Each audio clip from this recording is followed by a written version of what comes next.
Voilà, bonjour à tous, bonjour Martine. Bonjour, bonjour à tous. Nous sommes à la Maison Générale pour ce numéro de CJM News. Nous allons faire un numéro spécial pour vous parler de cela. C'est-à-dire que le décret que la congrégation a reçu pour recevoir la grâce des indulgences. Donc, je pense que ça a besoin d'un peu de précision dans les termes, parce que pour beaucoup, ce sont des mots qui sont difficiles à comprendre, et derrière, il y a une expérience de foi qui peut être bénéfique pour tout le monde et pour la congrégation. D'ailleurs, c'est pour ça que on a reçu cette possibilité de la part de la pénitencerie apostolique qui nous a donné à la congrégation la possibilité de vivre une indulgence plénière dans tous les lieux animés par les eudistes et ainsi que les sœurs de Notre-Dame de Charité du Bon Pasteur.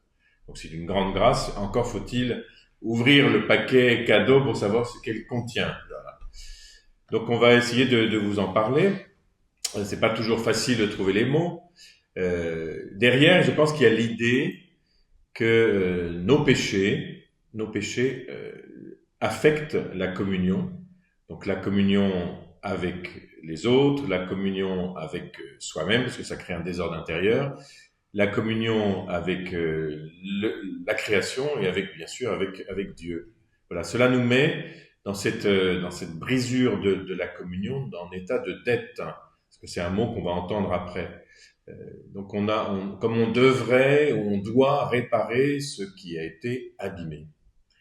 Là, c'est une démarche qui a cette idée-là derrière. Hein. Nos actes ont leurs conséquences, et donc les actes mauvais ont aussi eux-mêmes leurs conséquences, et donc il faut les réparer pour rétablir la communion et ainsi vivre plus heureux. Derrière, c'est l'expérience de la félicité de la communion qui nous est proposée. Si même pour ce moment, c'est important de comprendre ça, c'est que signifie les choses importantes quand on parle d'indulgence plénière, et quand on parle de la résolution ou le décret qui a donné l'Église pour nous dans ce moment de l'année jubilaire de toute la congrégation de Saudisme. Je crois que c'est un moment pour vivre cette expérience et pour faire les chemins que nous devons, toute la congrégation, nous devons faire pour mieux vivre cette expérience spirituelle aussi. Voilà, donc c'est vraiment l'idée que nos péchés ont des conséquences et que par la grâce de Dieu, nous recevons le pardon de nos péchés et de leurs conséquences. Voilà, c'est vraiment la. Alors ça, c'est une découverte qui était déjà dans l'Ancien Testament. Exactement. Je crois qu'on doit commencer pour ça, non?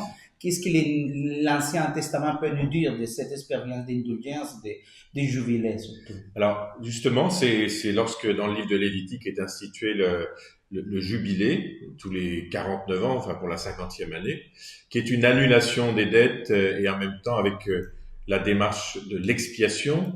Si on comprend bien les deux, on comprend que le jubilé, c'est un temps privilégié, non seulement pour demander, comme chaque année, le Yom Kippour dans la tradition juive, du pardon des péchés, mais en même temps avec l'expiation de toutes les conséquences du péché, la remise des dettes, la réconciliation qui peut se faire avec les voisins et à l'intérieur du peuple. C'est aussi une démarche, c'est très important pour nous aujourd'hui, c'est une démarche qui est à la fois personnelle mais pas individuelle, elle est communautaire, elle a des conséquences dans les relations avec les autres, dans les relations de la communauté, et même, nous croyons qu'elle peut avoir des conséquences beaucoup plus larges. On le voit par exemple lorsque le pape François a permis avec le cardinal Parolin la libération de certains prisonniers à Cuba récemment. Voilà, c'est toute une démarche de retrouver des éléments de paix dans le monde. Exactement. Je crois que c'est important aussi pour penser, non? C'est pas une chose isolée, mais c'est communautaire qu'on doit penser de vivre cette expérience en communion, comme congrégation, comme église en total, et disposition pour vivre cette expérience, ce que l'Ancien Testament nous a dit. Mais dans le Nouveau Testament, qu'est-ce que nous pouvons dire de ça? Alors, toute cette expérience d'Israël, que Dieu est un Dieu qui pardonne, qui est un Dieu de miséricorde, qui a mis en place des institutions pour pardonner à son peuple, nous croyons que c'est le Christ Jésus qui les a accomplis. C'est-à-dire qu'il a lui-même est notre réconciliation, lui-même est notre pardon, lui-même est l'indulgence de Dieu. C'est-à-dire qu'il prend sur lui toutes ces dettes que l'humanité doit à Dieu, doit aux autres, doit à la création. C'est-à-dire que c'est là où on comprend l'importance de la croix, parce que le lieu où le Christ dit j'assume tout, c'est à ce moment-là, lorsque le lieu du plus grand amour, lorsqu'il prend sur lui, hein, jusqu'à prendre notre mort, il prend tout sur lui pour pouvoir nous en sauver, nous en libérer et nous donner un nouvel avenir. Voilà, sinon, nous étions enfermés dans nos péchés, dans nos catégories de péchés qui se répétaient. Non, avec le Christ, on a reçu la possibilité, comme le dit la lettre aux Colossiens, il a effacé le billet de la dette qui nous accablait. Dieu a dépouillé les puissances de l'univers, il les a publiquement données en spectacle, les a traînées dans le cortège triomphal du Christ. Voilà, donc pour nous, le Christ est au centre, la croix est au centre parce qu'elle nous délivre de nos péchés. On peut dire que la croix, c'est l'acte de miséricorde plus important qui nous a laissé Oui. la vie de Christ, non? Là, Et c'est pour ça l'importance dans le Nouveau Testament de penser l'indulgence plénière et le pardon du péché à partir de la croix de Christ, qui est la croix de miséricorde. voilà, parce que le résultat entre guillemets, de la croix, c'est la résurrection, c'est une vie nouvelle. C'est ça qui nous est donné et qu'on reçoit dans le baptême. On reçoit dans l'acte du baptême, on meurt à nos péchés pour pouvoir vivre une vie nouvelle. On sait très bien que notre fondateur a tellement parlé de ce thème du baptême comme mort et résurrection. Je veux dire que c'est l'acte du Christ. Non seulement il s'est uni à nous dans l'incarnation qui est au centre de notre contemplation, et en même temps il a vraiment agi pour prendre sur lui nos péchés et nous donner une vie nouvelle, d'être animé par l'esprit de la résurrection. Et à partir de ça, de l'Ancien et du Nouveau Testament, qu'est-ce que Saint Jean peut nous dire pour approfondir cette expérience que nous sommes en train de vivre? Alors, il me semble qu'un des éléments clés de chez Jean Eudes, c'est qu'il a converti cette vision de l'indulgence de Dieu, du pardon de Dieu, à travers sa spiritualité du cœur.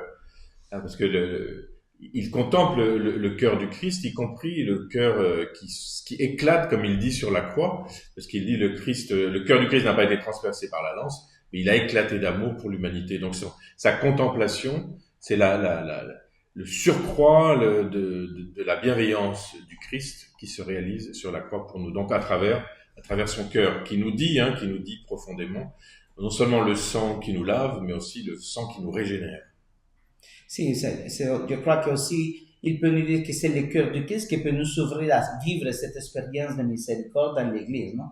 Et pour tout, parce que, comme il a dit, il a bien dit que c'est le cœur du Christ qui peut nous aider à marcher dans la présence de Dieu. On a le pardon de péché, la vie vraiment spirituelle que nous pouvons vivre, c'est à partir de cette expérience que la fournaise de l'amour de Dieu peut nous donner, il peut nous aider pour travailler notre vie spirituelle, notre vie personnelle, notre chemin, le pardon des péchés, mais aussi toutes les dettes que nous sommes dans ce chemin que nous pouvons vivre. Voilà, et donc c'est vrai que Jean Eudes nous invite à regarder aussi comme le grand cœur. C'est-à-dire que c'est le cœur de l'Église, c'est le cœur du corps du Christ. C'est-à-dire que toutes ces démarches qui sont, là encore, individuelles, personnelles, elles s'ajoutent les unes aux autres pour que le cœur du Christ soit actif et vivant dans tout le corps de l'Église.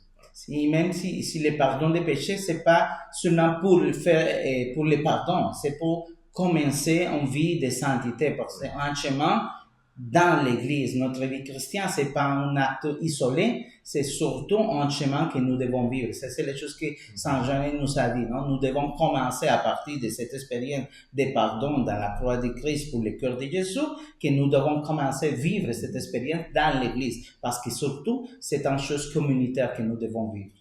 Et c'est vrai que cette année du jubilé, pour nous, c'était une formidable opportunité pour non seulement vivre cette expérience très profonde, très intime, très personnelle, et en même temps pour avoir toute une rénovation, un renouvellement de notre vie communautaire, de notre vie ecclésiale et de notre vie missionnaire. C'est à travers le chemin de sainteté que chacun va pouvoir accomplir, nous allons nous aider les uns les autres à faire des pas un peu plus pour nous pardonner si nous nous sommes offensés, et puis pour rétablir la communion entre nous. Voilà, c'est un enjeu vraiment important pour la congrégation, et cette coïncidence des jubilés vraiment est une belle grâce pour nous. Ça, c'est le chemin que nous devons vivre à partir de ce décret et surtout de cette expérience de vivre l'année jubilaire, non? C'est le chemin du cœur, le chemin de l'espoir, comme Saint Jean nous dit pour vivre cette expérience, non? De vivre l'expérience d'être pardonné et surtout de marcher à la présence de Dieu dans les chemins de sainteté. Voilà, donc le pardon et la marche. Et en fait, c'est le jubilé aussi qu'à travers les pèlerinages. Donc, ce qui est possible, c'est d'aller se se rendre dans une église animée par les eudistes ou les sœurs Notre-Dame de Charité du Bon Pasteur, et puis de vivre le sacrement de réconciliation pour faire l'acte de reconnaître, et puis de communier de l'Eucharistie pour justement s'unir au Christ dans son sacrifice pascal, et puis de prier aux intentions du Saint-Père, parce que c'est de l'Église que nous avons reçu cette grâce du jubilé, de l'indulgence. Voilà, donc il n'y a pas un papier qu'on signe, il n'y a personne qui va dire, non, c'est vraiment dans le cœur que se vit l'indulgence. Voilà, alors, ceux qui peuvent pas se déplacer, le décret, le fameux décret l'a prévu, ils peuvent le faire en s'unissant à la démarche, y compris ceux qui aident ceux qui sont à la maison. C'est très beau, hein. C'est non seulement les malades, mais aussi les aidants des malades. S'ils peuvent pas se déplacer, s'il faut qu'ils restent auprès d'eux, eh bien, ils peuvent le faire intérieurement, cette démarche du jubilé, en s'unissant, alors en prenant, par exemple, la prière du jubilé que l'administration générale a diffusée, que c'est une manière de vivre le pèlerinage intérieur à travers cette prière.